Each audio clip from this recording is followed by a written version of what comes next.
faire une déclaration dans le cadre de la politique que nous avons défendue avec mes colistiers de Ensemble, du NPA, du Parti de gauche et tous ceux sans étiquette de la liste Une vraie gauche pour Talence. Nous avons présenté dans cette campagne une liste unitaire qui s'oppose radicalement à la municipalité de droite et à ses pratiques, tout en se plaçant en totale indépendance des partis de gouvernement, le Parti socialiste et Europe Écologie Les Verts, pour dénoncer les politiques d'austérité et faire de la municipalité un outil de lutte contre les inégalités sociales et changer vraiment la vie des Talencaises et des Talençais. Les politiques d'austérité décidées à Paris et à Bruxelles vont à l'encontre des intérêts de la majorité de la population et entraînent la dégradation de notre pouvoir d'achat, de notre environnement, la destruction des emplois et des services publics et des attaques constantes contre les acquis du mouvement social. Ces politiques nationales d'austérité ont un lien direct avec les politiques municipales dans la hausse des impôts et la baisse des prestations. À Talence, ce sont toujours les mêmes qui subissent les dégâts écologiques et sociaux des choix financiers faits en haut lieu et les mêmes qui en tirent profit. La fermeture des services publics, notamment les postes Robespierre et Santillane, la gare de la Médoquine ou la caisse de sécurité sociale, est le résultat de leur gouvernance, de leur vote au Parlement européen et français et dans les conseils locaux. Abandon du service public et privatisation qui ne mènent qu'à l'enrichissement de quelques-uns. Une municipalité fidèle aux intérêts de sa population devrait mettre tous ses moyens en œuvre pour la soutenir, pour faciliter l'accès au logement dont les loyers sont prohibitifs pour une grande partie de la population, pour la réouverture des services publics, le retour en régie publique de l'eau et la gratuité des transports, pour la défense de l'école publique face aux fermetures de classes et à la réforme des rythmes scolaires, pour la défense de l'environnement et pour la transparence dans la gestion de la municipalité.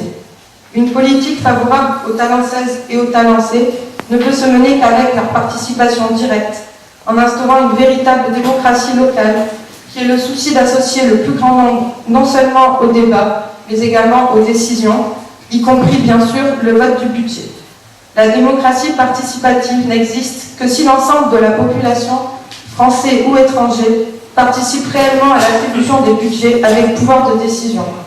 La commune devrait donner à la population les moyens de discuter et de décider de tous les choix de la commune et de contrôler leur application. Je vous remercie.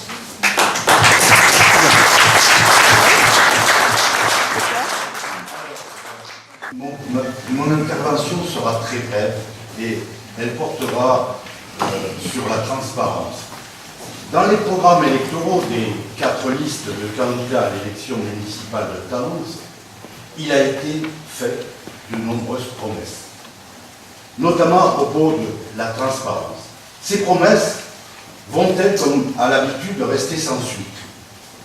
En début de mandature, il serait bon d'assurer un minimum de transparence, ne serait-ce que pour lutter contre l'abstention générée par la défiance croissante des électeurs à l'égard des élus et de la classe politique en général. Il me semble que la transparence, que l'on peut décliner dans différents domaines, peut aider à lutter contre le fléau de l'abstention future. Ça a été déjà dit, mais je le dis. Pour mémoire, l'abstention dimanche dernier a été à Talence de 43,7%, ce qui représente environ 9 750 électeurs, à comparer avec les 6 122 voix qui ont permis la victoire au premier tour d'Alain Cazabel.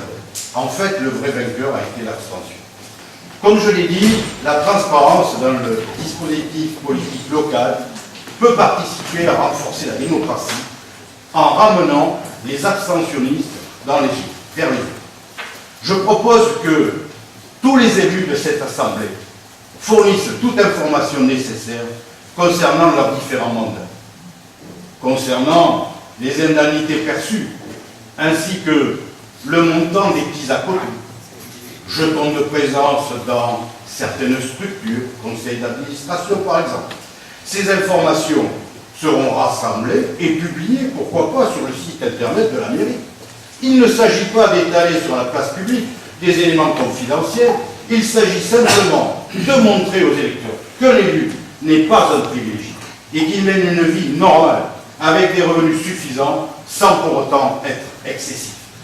Je propose que cette démarche de transparence, fort utile à la démocratie, figure à l'ordre du jour du prochain conseil municipal. Merci.